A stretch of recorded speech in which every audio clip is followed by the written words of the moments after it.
It's been years, and I still don't know what to make of what happened that summer. I was probably around 8 or 9, spending a few weeks at my grandparents' lake house in Crestwood. Every year, our entire family would pack into that old house. Cousins, aunts, uncles, all of us squeezed into its never-ending bedrooms. It wasn't fancy, but it was home for the summer, and being so close to the water made it feel like paradise. That particular summer, though, things were different. A massive storm was forecasted, and the whole town had been preparing for months. As a precaution, they built enormous dirt embankments along the shore, taller than houses, at least to a kid like me. I remember thinking they looked like castle walls, stretching endlessly along the lakefront. My siblings and I spent our days playing on them, climbing to the top and tumbling down, pretending we were explorers, but something about them always felt off. The embankments blocked the view of the water entirely, and once the lifeguards were off duty, the beach was technically closed.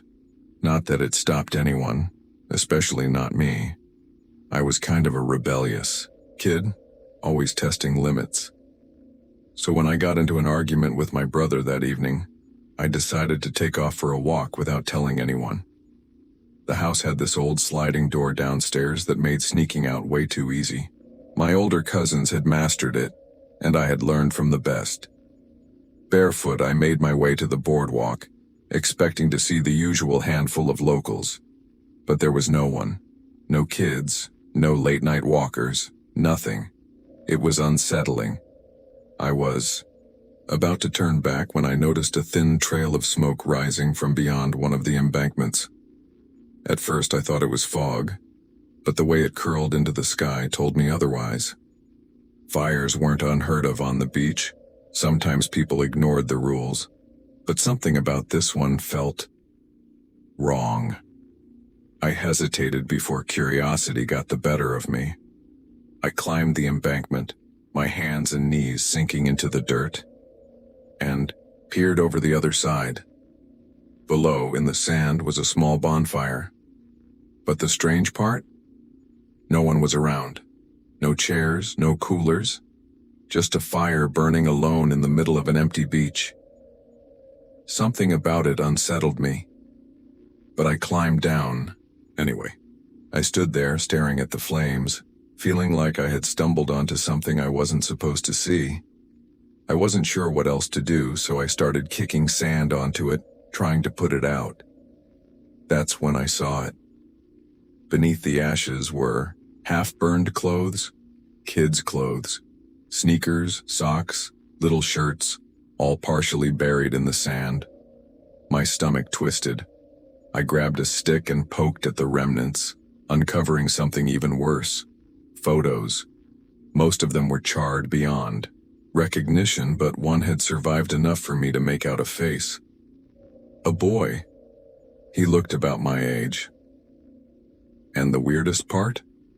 He looked like me. Not exactly, but enough that if someone had told me he was a distant cousin, I'd believe them. A sick, uneasy feeling crept over me. I dropped the stick, suddenly desperate to get out of there. That's when I heard a voice. "Hey!" It came from somewhere down the beach. I whipped around. A man was stumbling toward me. He was bald, his face hidden in shadow, and he moved like he was struggling to stay upright, like he was drunk or worse. "Hey, kid," he called out again, his voice slurred. "Don't go anywhere." That was all I needed to hear. I turned and ran. The sand made it nearly impossible to move fast, and I could hear him getting closer. I reached the embankment and scrambled up, clawing at the dirt. Just as I reached the top, I felt fingers scrape against my ankle. I kicked wildly and managed to shake him off, throwing myself over the ridge and tumbling down the other side. My knees hit the wooden planks of the boardwalk, but I barely felt it. I just ran. I didn't stop until I was back at the house, slamming the sliding door shut behind me. My chest heaved, and my whole body was shaking. I wanted to tell someone, I really did. but all I could think about was how much trouble I'd be in for sneaking out. So I stayed quiet. Nothing ever came of it. No police reports, no missing kid, posters, nothing on the news. I never heard anyone mention a fire or a strange man on the beach that night. But I still wonder about that photo. The boy who looked like me, and what would have happened if I hadn't run. Last summer I was 22 and spent a weekend with a few friends in a tiny lakeside town. We rented the cheapest cabin we could find. Nothing fancy, just a place to crash.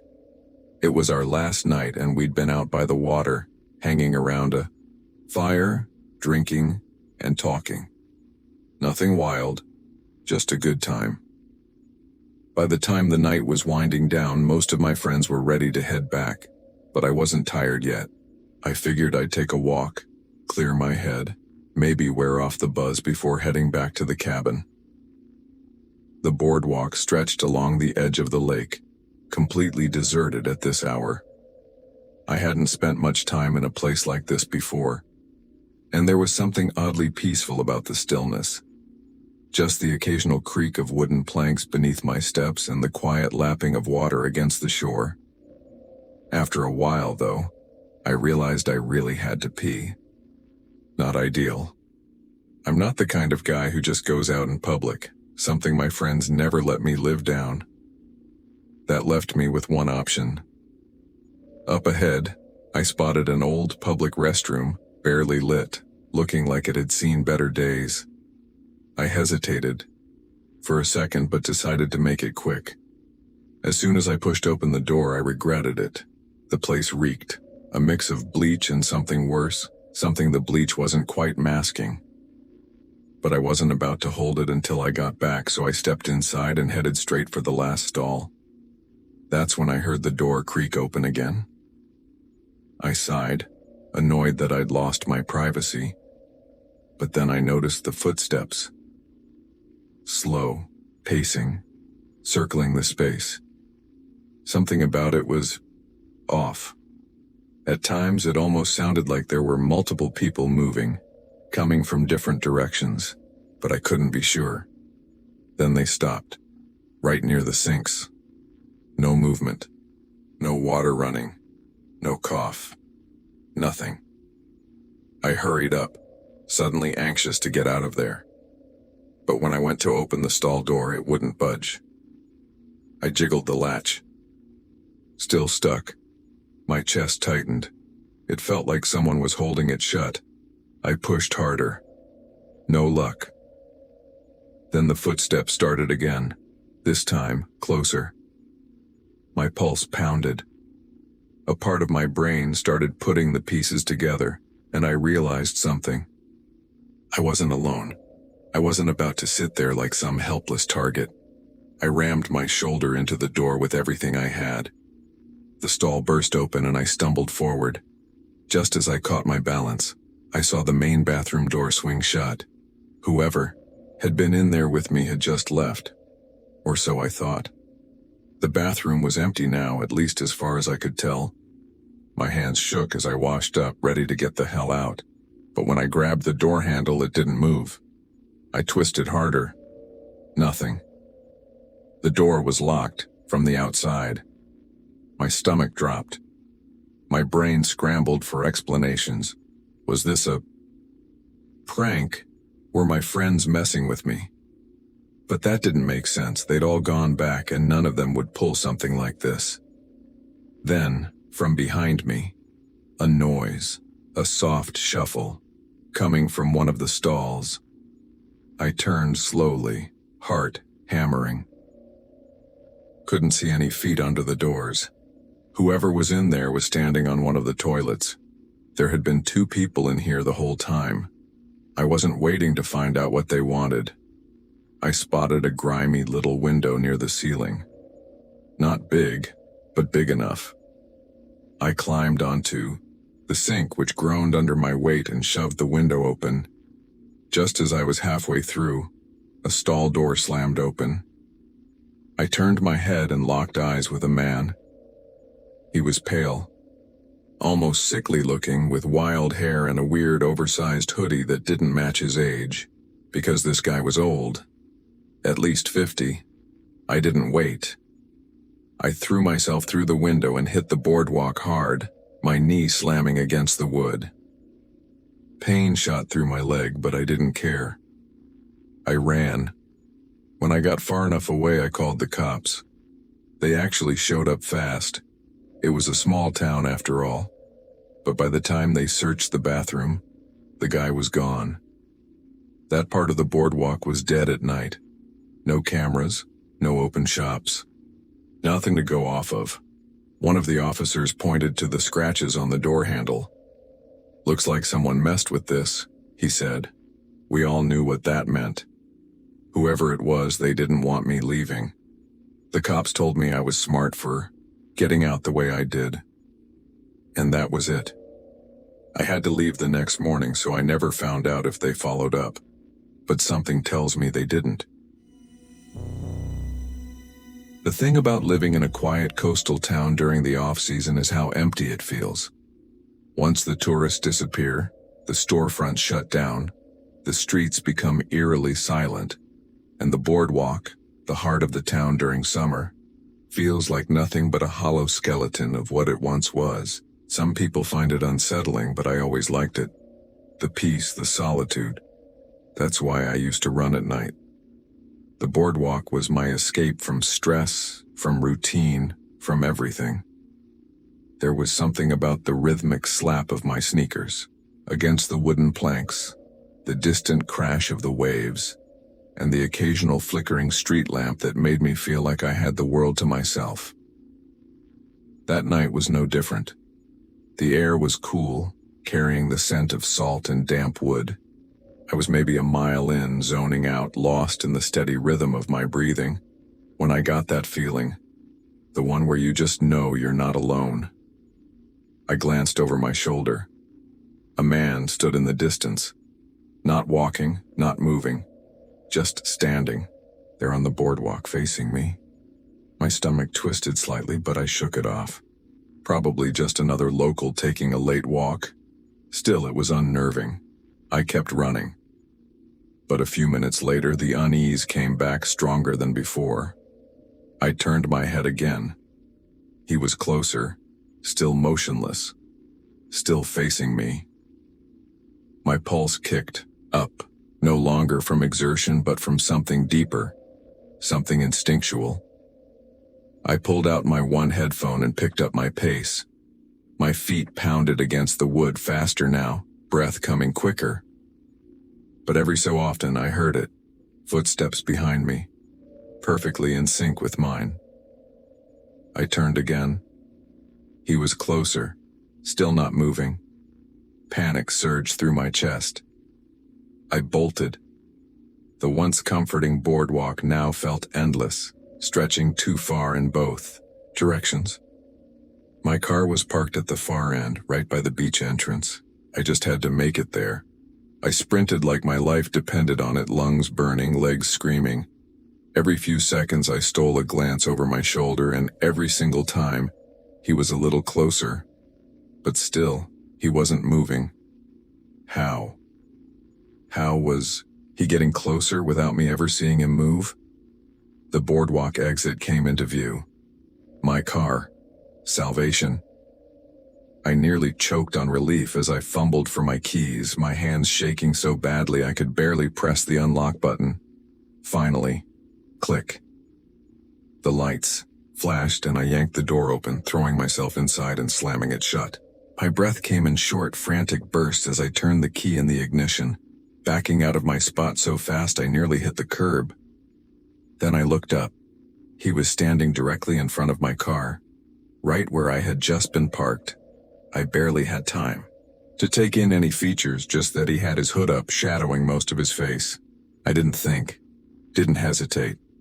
I cranked the wheel hard, tires screeching as I peeled out of there, nearly spinning out in my desperation to get away. I didn't stop until I reached my house. I locked the doors, the windows, every possible entrance. I didn't sleep that night, for Weeks afterward, I couldn't shake the feeling of being watched. The nightmares came too. Twisted versions of that night where the man was always there, always chasing me, always just on the edge of my vision. I haven't gone for a winter run on the boardwalk since. Then I heard shuffling ahead of me. I swung my watch light toward the sound. Nothing, just sand, beams, and garbage. Then, another shuffle, this time from a different direction. That's when it hit me. There wasn't just one person under the boardwalk. There were multiple. Common sense finally kicked in. Finally kicked. What the hell was I doing? Was I planning to fight off a group of people? What if they were armed? This was insane. I turned to get the hell out of there, but something grabbed my ankle. A hand. Ice-cold fingers dug into my skin. I screamed and kicked as hard as I could. My foot connected with something solid and the grip released. I scrambled out, heart pounding, and didn't stop running until I was home. When I reached my front door, I pounded on it until my dad answered. He was furious at first until I told him everything. The keys, the shoelace, the hands in the dark. By then, my mom had woken up too. She was about to yell at me until she saw the red marks on my ankle. Her anger turned into pure fear. My dad called the police immediately. The next morning, we had a locksmith change every lock in the house. For a few days, things seemed normal again. I told myself it was just a messed up experience, something I'd eventually forget. Then a few mornings later, someone knocked on our front door. Loud, persistent. It was way too early for visitors. I waited for my parents to get it, but when neither of them did, I threw on a hoodie and went to check. Through the peephole, I saw nothing. No one was there. Confused, I opened the door. The street was empty. No cars, no people. And then, I saw it. Sitting on the doormat was a shoelace. My shoelace. The one from that night. I slammed the door shut. That afternoon, we had a security system installed. For weeks, my family lived in constant fear, but nothing else ever happened. Still, when I think about it, some stranger out there knows exactly where our house is. I don't live the most exciting life, but whenever someone asks me for a truly terrifying story, this is the one I tell. I was 15, about to start my sophomore year of high school. My hometown, Willow Bay, was your typical coastal town, packed, with tourists in summer, completely dead in the off-season. When autumn rolled in, the bars and restaurants shut down, leaving behind only the locals and the endless ocean. If you've never been to the coast during the off-season, I highly recommend it. There's something both peaceful and unsettling about it. Our house was on Driftwood Lane, just a block from the beach. Fittingly, I knew how to surf. I mean, it would have been embarrassing not to, right? I'd lived there my whole life, so the sand and boardwalk were part of my routine, practically part of my identity. Even though I don't live in that house anymore, my family still owns it, and every time I visit, I can't help but feel uneasy. At the time, I was on my high school's cross-country team, and I was obsessed with keeping in shape, even in the off-season. Summers in Willow Bay got brutally hot, so I usually ran early in the morning or late at night to avoid melting in the heat. That night, I went for a late-night run. I'd stayed up way too late the night before and slept in, so I didn't have much of a choice. I never brought my phone when I ran. Sure, running without music sucked, but even that small bit of extra weight threw me off.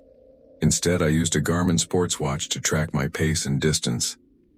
The only other thing I carried was my house keys, which I stuffed into my shorts pocket. My parents were ridiculously strict about keeping the house locked. It didn't matter if they were home. The door always had to be locked. No exceptions. That night I stuck to the boardwalk, a perfect balance between soft enough to be easy on my legs, but not as brutal as running on the sand. I got into my rhythm, zoning out. As the distant sound of waves mixed with the steady beat of my footsteps, that's when I heard it. A faint clink. I stopped, checked my pocket. Empty. My stomach dropped. It was my keys. I crouched down, peering through the cracks of the boardwalk, but it was pitch black underneath. There was no way I'd be able to see them. Frustrated, I cursed out loud. I knew my parents would lose their minds if I came home without those keys. Without thinking much, I jumped down from the boardwalk and made my way underneath. The smell hit me instantly, like rotten seaweed mixed with stale beer. Every step kicked up sand and trash. It was disgusting, but I needed those keys. Giving up wasn't an option. I crouched where I thought they had fallen, shifting sand around to look for them. Nothing. Just more garbage. I considered leaving, but I knew my parents wouldn't let me live it down.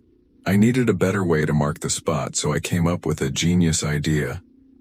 I untied my shoelace and let it dangle between the planks so I could easily spot it from below. As I stood back up, the shoelace yanked down. It vanished into the crack. Not from a breeze. Not from me moving weirdly. Something or someone had pulled it. My chest tightened. I stepped back, staring at the spot where my shoelace had been. Someone was under the boardwalk, and they had my keys. Panic surged through me. My house keys had my home address etched into them. Some random creep now knew exactly where I lived. I should have run home right then. I should have. But I didn't. Call it stupid teenage confidence, but I jumped back under the boardwalk. This time, it felt different. The air was thick, suffocating.